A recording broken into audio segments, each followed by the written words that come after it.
নমস্কার, সুপ্রভাত। নিউজ 18 বাংলায় স্বাগত। ঠিক সকাল 9টায় নজরে বাংলা নিয়ে আপনাদের সঙ্গে রয়েছে আমি অনিন্দিতা। নেতাজি ইন্ডোর স্টেডিয়াম থেকে চাকরি হারাদের চাকরির আশ্বাস।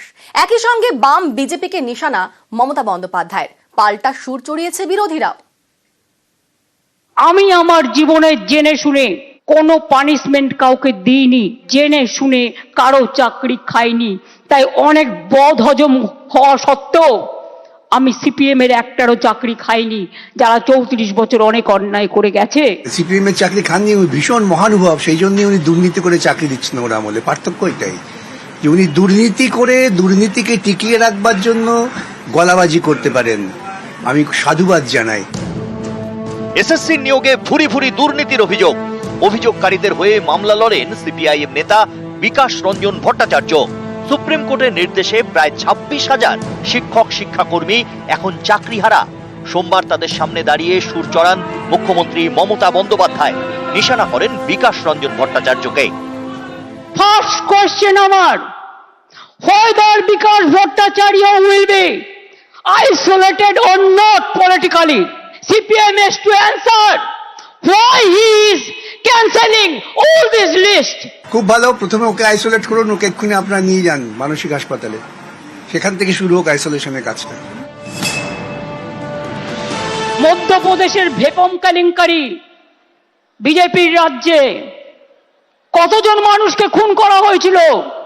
89 জন, আজ পর্যন্ত বিচার পায়নি। নিট নিয়ে অনেক অভিযোগ উঠেছিল, সুপ্রিম কোর্ট নিট কিন্তু বাতিল করে দেয়নি। শুধু বাংলাকে টার্গেট করা হচ্ছে কেন, এটা আমরা জানতে চাই। বিহারে কি হয়েছে, রাজস্থানে কি হয়েছে, ইউপিতে কি হয়েছে? সিপিএম এর আমলে চিরকুট দিয়ে চাকরি হয়েছে এবং বিজেপি রাজ্যেও হয়েছে। অস্বীকার করতে পারবেন না। বাংলার ট্যালেন্টকে আপনারা ভয় পান। বিজেপি নাম জড়িয়ে এনে চুরিটাকে ঢাকার চেষ্টা করছে। আপনার নেতারা ভাগ করে নেবেন, কেউ 25 কোটি, কেউ 20 কোটি, দায় আমাদের হবে। আপনাদের জন্য ভুক্তভোগী হচ্ছে। এর মধ্যে বিজেপি নেই, কংগ্রেস নেই, সিপিএম কেউ নেই।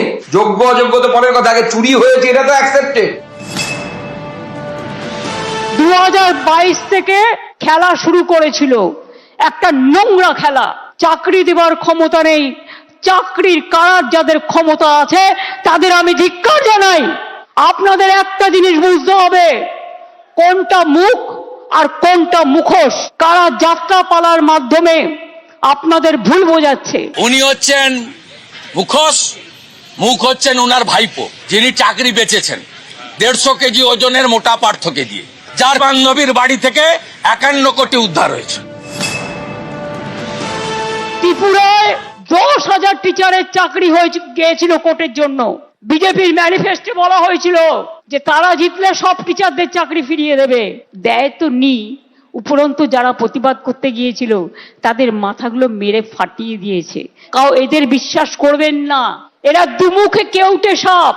ত্রিপুরাতে বিজেপি সরকার জনগণের কাছে গিয়ে জনসমর্থন নিয়ে আবার ফিরে এসেছে এবং প্রতি বছর ওখানে চাকরি হয় এবং স্বচ্ছতার সাথে। কোনো একটা প্রশ্ন নেই, বিরোধী দলের কোনো অভিযোগ নেই। ত্রিপুরার মতো ছোট রাজ্য আমাদের থেকে অনেক এগিয়ে সামনের দিকে যাচ্ছে। নিউজ 18 বাংলা।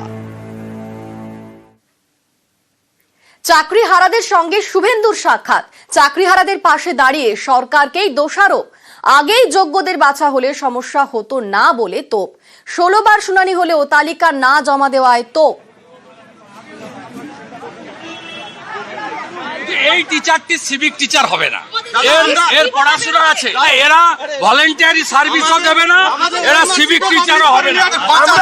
আমরা সম্মানটা ফিরিয়ে দিই। আমরা মুখ দেখতে পাচ্ছি না, সবাই আমাদের দিকে দাঁড়াচ্ছে। হারবে না, হারবে না, হারবে না, হারবে না, তুমি হারবে না। 16 বার হিয়ারিং হয়েছে। আপনি যদি যোগ্য তালিকা দিতেন আজকে এই দৃশ্য দেখতে হতো না বাংলায়। চাকরি হারাদের ফের সুপ্রিম কোর্টে যাওয়ার পরামর্শ শুভেন্দুর। চাকরি হারাদের সাহায্যের আশ্বাস। মাথা উঁচু করে বাঁচবেন। আপনারা সরকার রিভিশন করছে, করুক। আপনারাও ইন্ডিভিজুয়াল ওএমআর এবং একাডেমিক নিয়ে যদি সুপ্রিম কোর্টে যান, আমরা লয়ার দেব। আমি এলওপি বলছি, আপনি যে লয়ার চাইবেন আমরা বিজেপি এমএলএ 65 জন আছি, চাঁদা তুলে লয়ারের ফিস দেব আমরা। হদ্দ গ্রামে প্রাইমারি স্কুল, সরকারি প্রাইমারি স্কুলে পড়াচ্ছেন কলেজের প্রিন্সিপাল। ধূপগুড়িতে এক অভিনব ছবি দেখুন।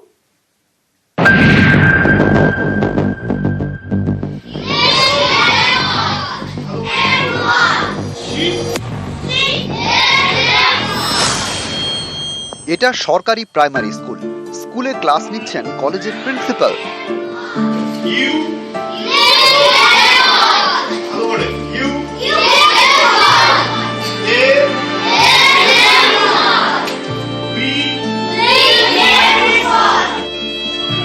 মজার ছলে পড়াশোনা, ফান অ্যান্ড লার্ন। আমাদের স্কুলে পড়াশোনা খুব ভালোভাবে শেখানো হচ্ছিল। আর হচ্ছিল সেদিন বাইরে থেকে কয়েকজন স্যার এসেছিল, আমাদের কিছু খেলার মাধ্যমে পড়াশোনা হচ্ছিল, মেক সেন্টেন্স আর হচ্ছিল কার্টুনের মাধ্যমে পড়াশোনা শেখাচ্ছিল। আমাদের অনেক সুবিধা হচ্ছিল। তো তোমরা কি খুশি? হ্যাঁ। জলপাইগুড়ির ধূপগুড়ি, এখানে কাদম 2 নম্বর নিম্ন বুনিয়াদী বিদ্যালয়, 1 থেকে 5 পর্যন্ত ক্লাস, পড়ুয়া 190 জন। এই স্কুলে স্মার্ট ক্লাস চালু হয়েছিল আগেই। এবার সেখানে ক্লাস নিচ্ছেন ধূপগুড়ি গার্লস কলেজের প্রিন্সিপাল বিজয় দেবনাথ। প্রতি শনিবার তিনি স্কুলের বাচ্চাদের পড়াবেন।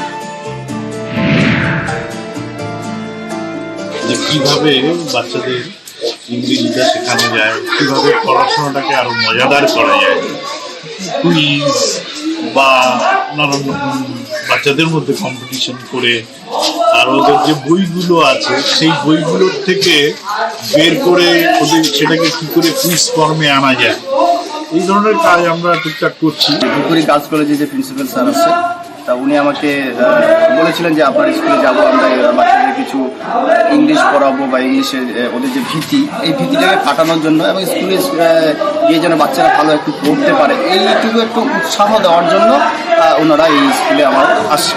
আমি জানতে পারলাম যে উনি 1 বছর ধরে এই প্রোগ্রামটা করবেন আমার স্কুলে, সপ্তাহে হয়তো একদিন।